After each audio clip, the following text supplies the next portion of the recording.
Hello বন্ধুরা, কেমন আছো? আশা করছি সকলেই ভালো আছে। চলে এলাম আরেকটি নতুন ভিডিও নিয়ে।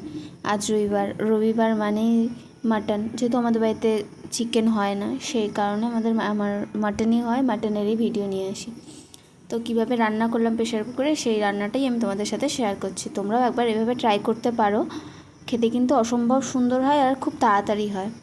তো প্রথমে আমি তেলের মধ্যে জিরে, তেজপাতা, শুকনো লঙ্কা ফোড়ন দিয়ে তারপর পেঁয়াজটাকে ভেজে নিয়েছিলাম। রসুন, লাল লাল পেঁয়াজ, করে হালকা লাল লাল করে কাঁচা ভাজার পরে লঙ্কা তারপরে বাটা এখানে আছে। জিরে বাটা, আদা বাটা, লঙ্কা বাটা, ধনে, রসুন বাটা, একটু পেঁয়াজ বাটা দিয়েছিলাম।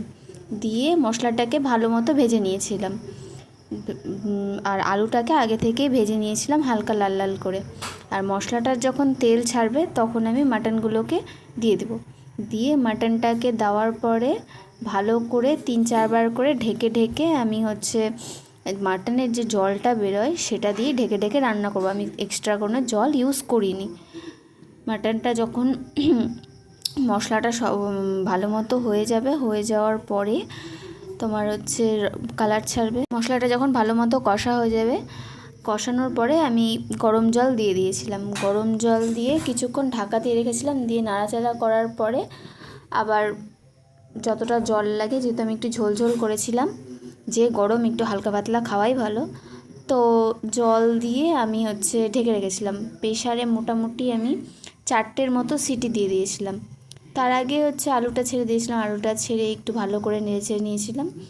নেওয়ার পরে আমি প্রেশারের মধ্যে একবারে গরম মশলা দিয়ে প্রেশারের ঢাকনাটা বন্ধ করে দিয়েছিলাম এবং 4টে থেকে 5টে সিটি দিয়েছিলাম।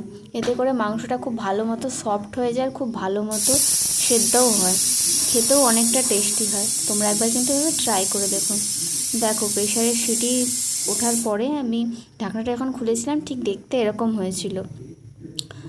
খেতে কিন্তু খুব ভালো হয়েছিল। তো তোমরাও একবার ট্রাই করে দেখো। আর ভিডিওটি কেমন লাগলো আমাকে কমেন্টসে জানিও। টাটা, সবাই ভালো থেকো।